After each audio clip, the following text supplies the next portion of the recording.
इसमें मैंने अपने प्रधानमंत्री जी ने जो बात कही है कि विकास पर ध्यान दो और हर बात में उलझो मत। रामायण की बात अलग थी, रामायण का बहुत अपमान किया, बहुत बेइज्जती की रामायण की, रामचरितमानस की, इसलिए हम लोग बोले हैं हर बात पे हम नहीं बोलेंगे। अब अडानी का पूरा विषय जांच के दायरे में है, इसलिए मैं बिल्कुल टिप्पणी नहीं करूंगी, क्योंकि कल निर्मला जी का भी बयान आ गया अडानी को लेकर के कि वो एक आकलन चल रहा है, तो आकलन होने दीजिए। लेकिन मैं एक बात कह सकती हूँ, मुझे गौतम अडानी की एक बात बहुत खराब लगी थी। अभी 5-7 दिन पहले उन्होंने कहा कि ये भारत पे हमला है। गौतम को ये भ्रम कैसे हो गया कि गौतम अडानी भारत है? गौतम अडानी भारत नहीं है। ये गौतम अडानी को ध्यान में रखना पड़ेगा। भारत पे कोई हमला नहीं कर सका है। भारत की आर्थिक संप्रभुता, भारत की सांस्कृतिक संप्रभुता मुगलों के शासन काल में भी अक्षुण्ण रही है, और इसलिए मैं बिल्कुल पूरी तरह से ये मानती हूँ कि गौतम का ये कहना कि मुझ पर हमला, भारत पर हमला है, ये उसका भ्रम है और इस भ्रम का उसको इलाज कर लेना चाहिए। दीदी, आज मोहन भागवत जी ने एक बयान दिया है कि जातियां ऊपर वाले ने नहीं बनाई है, पंडितों ने बनाई है। इसको लेकर क्या कहेंगे? हम तो अपने संघ प्रमुख को भगवान की जगह लिखते हैं, इसलिए उनके बयान पर मैं टिप्पणी कर नहीं सकती। लेकिन ये सही है कि समाज व्यवस्था अलग है और धर्म व्यवस्था अलग है। धर्म व्यवस्था में विद्या विनय संपन्न ब्राह्मणे गवि हस्तनी सुनी चाहिए विश्वपाके चो पंडिता समदर्शिनः, ये कहा गया है कि सबको समदर्शी भाव से देखना है।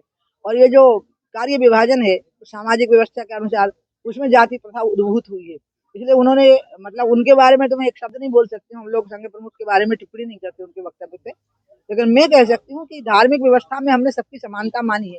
मीराबाई ने संत रैदास को अपना गुरु बनाया, तो इसलिए संत कबीर को हिंदू और मुसलमानों ने दोनों ने माना। तो इसलिए हम लोग धर्म व्यवस्था को अलग और समाज व्यवस्था को अलग रखे रहे। कंफ्यूजन हो गया इस्लाम के कारण। इस्लाम में धर्म व्यवस्था और समाज व्यवस्था एक है, तो उससे हमें कंफ्यूजन हो जाता है। धर्म व्यवस्था अलग है और समाज व्यवस्था अलग है। समाज व्यवस्था में जाति भेद, जाति प्रथा है, धर्म व्यवस्था में नहीं। दीदी, आपने लगभग 6-7 साल 8 साल पहले बोला था बुंदेलखंड पृथक राज्य मांग की थी आपने। मांग नहीं की थी, कुछ मांग करूंगी, अपनी सरकार है। मैंने कहा था बनेगा। कब बनेगा? जब ये सुलह हो जाएगी कि मध्य प्रदेश वाले तैयार है कि नहीं, और अगर मध्य प्रदेश वाले तैयार नहीं है तो क्या उत्तर प्रदेश के इतने हिस्से से काम चल जाएगा या और हिस्सा जोड़ना पड़ेगा, और ये काम मैं बिल्कुल नहीं करूंगी। देखिए उनका तो, वो तो बेचारे कहीं के नहीं है, हमारे यहाँ से गए और वहां भी हार गए, तो उनको तो टीआरपी के लिए करना था। लेकिन इसमें जो समाजवादी पार्टी का रोल रहा, तो उनका असली चरित्र सामने आ गया कि ये वही लोग हैं जिनने कारसेवकों की हत्याएं की थी, उन पर गोलियां चलाई थी, कहा था परिंदा भी पर नहीं मार पाएगा। तो इनका जो राम विरोधी चरित्र है, राम भक्तों के प्रति द्वेष रखने वाला चरित्र है समाजवादी पार्टी का, वो स्पष्ट हो गया।